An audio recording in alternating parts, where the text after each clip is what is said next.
Welcome to our YouTube channel. In this video, we will discuss about important question of biology. So, first question is osmosis means. So, options are option A movement of molecules from the area of high concentration into the area of lower concentration. Option B uptake of water by plant roots. Option C passage of solvent from a weak solution to a strong solution when the two are separated by a semi-permeable membrane.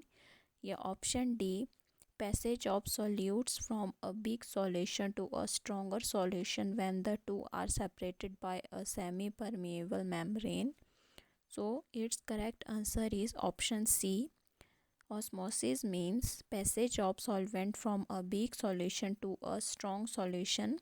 तो ये एक passage है solvent का week solution से strong solution में जब ये दोनों सेपरेटेड होते हैं सेमी परमिएबल मेम्ब्रेन से. Next question is the first event in photosynthesis is. तो जो फोटोसिंथेसिस जो प्रोसेस होती है उसमें फर्स्ट इवेंट क्या होता है. So options are option A photolysis of water. Option B release of oxygen. Option C formation of ATP and ADPH2. या option D photo excitation of chlorophyll and injection of an electron. So its correct answer is option D, that is photo excitation of chlorophyll and injection of an electron. तो first event में जो chlorophyll की है वो photo excitation हो जाती है और इलेक्ट्रॉन की इजेक्शन होती है.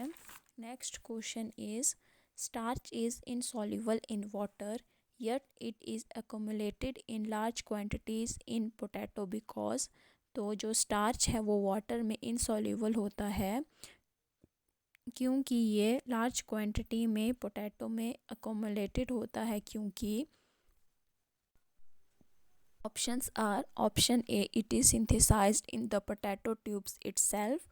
Option B it is translocated in the form of sugar from the leaves of the tubes. Option C soil microorganisms deposit starch in the tubes. या option D it is useful for human consumption.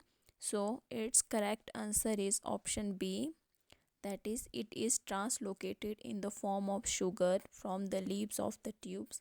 तो जो starch है potato में वो translocated होता है sugar की form में लीव्स से ट्यूब की और. सो next question is the side effect of heavy and constant grazing is that the.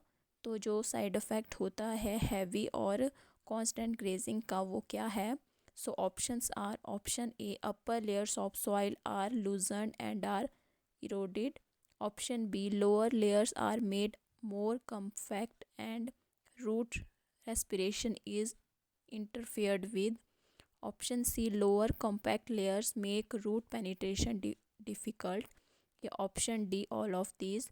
So its correct answer is option A, that is upper layer of soil are loosened and are eroded. तो जो upper layers होती है soil की वो loose हो जाती है और इरोडेड हो जाती है कांस्टेंट ग्रेजिंग से. सो next question is iodine is obtained from. तो जो आयोडीन है वो किससे ऑब्टेन किया जाता है. So options are option a gelidium. Option b spirogyra. Option c fucus या option d volvox. So its correct answer is option c, that is fucus. Fucus से जो है वो आयोडीन जो है वो ऑब्टेन किया जाता है. और जैलिडियम जो है वो कंज्यूम्ड किया जाता है vegetable and for making agar jelly और ये यूज़ किया जाता है अगार जेली बनाने में. So next question is with respect to algae which of the following statement is false. तो इनमें से नीचे दी गई ऑप्शंस में से कौन सी स्टेटमेंट है वो जो एल्गी को लेकर फॉल्स है. So options are option A the major groups of algae are blue-green algae, green algae, brown algae and red algae. Option B all algae are microscopic. Option C all algae are phototrophs. Option D all algae are thallophytes. So its correct answer is option b, that is all algae are microscopic. तो सारी एल्गी जो है वो microscopic नहीं है। So next question is in puccinia graminis meiosis occurs. तो puccinia ग्रामिनिस में जो है वो म्यूसिस कैसे होती है। So options are option a when the teliospores germinates, option b when the uredospores germinates, option c when the aeciospores germinates, या option d when the spermatium germinates. So its correct answer is option a when the teliospores germinates. तो जब टेलियोटोस्पोर्स germinate होते हैं तो puccinia ग्रामिनिस में meiosis जो है वो प्रोसेस अक्कर होती है। Next question is out of which statement about puccinia graminis is wrong. तो नीचे दी गई कौन सी स्टेटमेंट जो है पक्सेनिया ग्रामिनिस को लेकर रॉन्ग है। So options are it infects members of gramineae family, option b it produced 5 kinds of spores, option c injection in wheat is caused by teliospores, या option d none of these.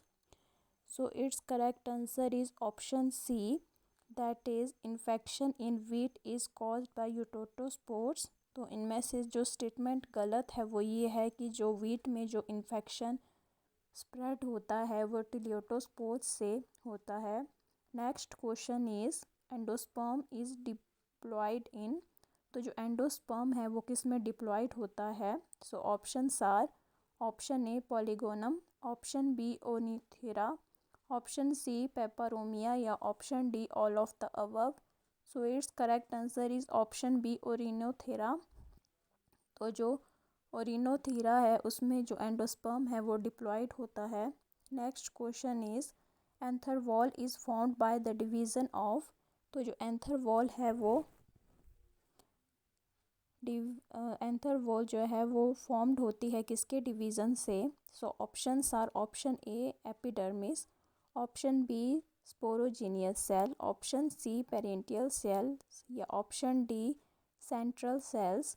So its correct answer is option c, that is parietal sales.